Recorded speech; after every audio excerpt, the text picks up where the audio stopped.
mga 20 years na ko nag-garden. Kini kong pag-uma, mo gani akong panginabuhi sa akong pamilya. Ang pinaka kong problema sa una, ulod yun. Jadi BM, wah gini, mau take yang ulod nga daghan, wah gini marbis, failure gini. Ito mong gipagkamit sa mga produkto, okay raw to. Nalugay siya, murag tidak makay kapatay itong ispray. Na immune na, para po, problema po misa mong pang ulo na pag-usaw mo yung spray. May lang nabot rin sa taga-agwe, gilimuhan ko kuan, itong bago lang produkto nga Akasa Extra. Ang Akasa Extra is combination sa duha ka EI mao si clopinapir o si spinosad. So systemic ni siya. So registered siya karon or ang focus na mo is nasa cabbage ang among demo trial. So iyang timplada is nasa 25 to 30 ml per knapsack. So timing of application niya naa siya sa 12 to 15 days. Gina-control niya mo ang diamond backmoth. So sa repolyo di siya ka balls kung muna siya mo damage kay iyang kitliton. So meaning kung makasulod or taas ang investigation o makasulod si diamond backmoth sa ato ang repolyo or makakos og damage, daghan ta og reject sa ato ang production. Pag-spray na mo, nawala ang mga ulod, amis kaya ko repolyo, dua pa kaya ko repolyo, nalipay na kay baka kwartar kita ni kay amis ang kayang repolyo sa suka pag-spray ko Akasa. Income kita.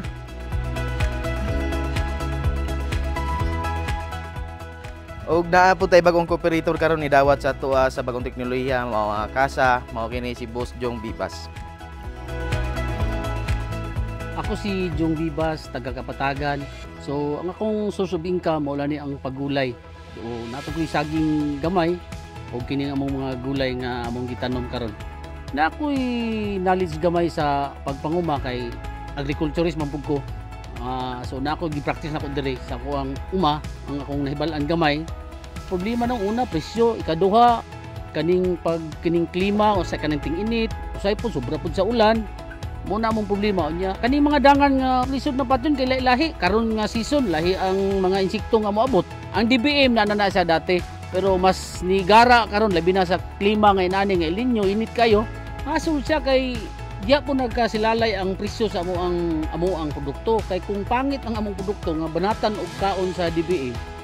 Ang presyo pud sa mga usay dili mahalin. Sigurado mi nga og mahalin man galing reject barato ang presyo.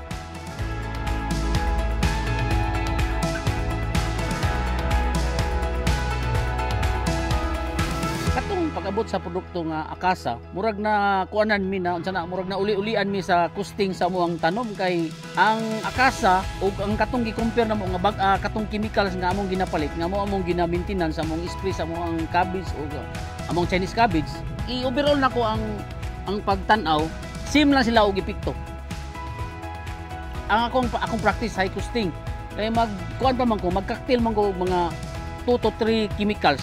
Kumpara sa Akasa, isa lang akong ginagamit. Nya same lang sila result. Dili ka pinpoint nga kini muni ang resulta sa Akasa, muni ang resulta sa katong mahalon nga chemical. Pareha man sila result. Pero kung kuan sa costing sa farmer, lamang ang Akasa kay isa ra man ka chemical ang akong gigamit.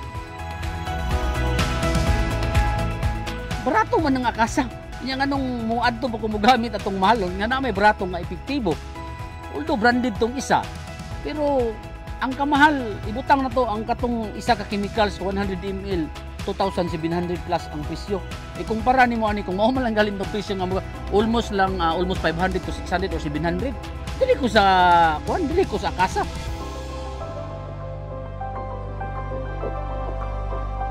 Pag-obserba lang pud ta, mangutana pud ta, dili lang kita nakalak lang perminti ang atong una-una nga diri lang tang nga chemicals kay mo na yung epekto. Naa pa day uban nga chemicals nga mas epektibo pa nga barato nga pwede na to magamit sa atong uma.